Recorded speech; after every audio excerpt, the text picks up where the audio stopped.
No justice! No peace! No justice! No peace! 1000 personnes ont manifesté vendredi soir à Bienne, portées par un slogan. Black Lives Matter, en français, la vie des Noirs compte. Elles ont protesté contre la discrimination et la violence policière envers les personnes de couleur.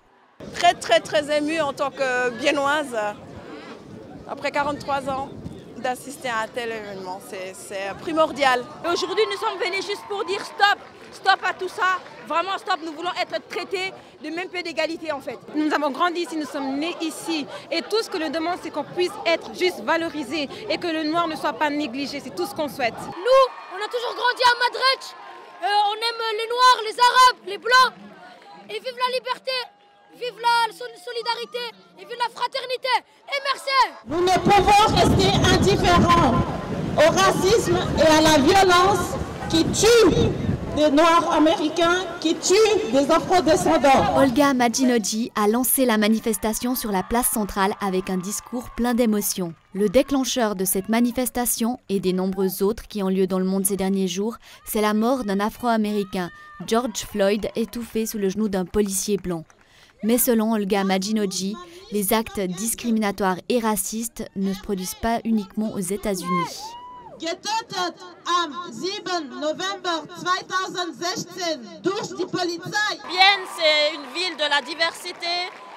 Quand on marche dans les rues de Bienne, je pense que ça se voit. Mais ça n'empêche pas qu'il y a beaucoup de problèmes encore de racisme ordinaire, des problèmes de profilage racial, c'est-à-dire des jeunes hommes qui vont se faire contrôler par la police du simple fait de leur couleur de peau. Personnellement, j'ai aussi des connaissances qui ont subi des violences policières et c'est des choses qu'on ne met pas suffisamment en avant, qui n'est pas suffisamment discutée en Suisse, mais qui se passe aussi même dans des villes avec autant de diversité que Bienne.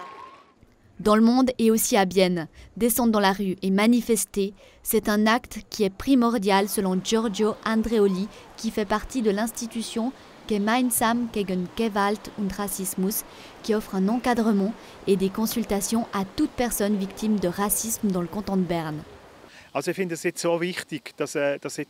Je trouve essentiel que les gens agissent. La manifestation qu'il y a eu est très importante. C'est important de révéler les injustices raciales et chercher à faire quelque chose contre et en discuter. Quand on observe du racisme ou qu'on le vit, on doit le signaler. Et avec ces signalements, on peut essayer de faire changer les choses.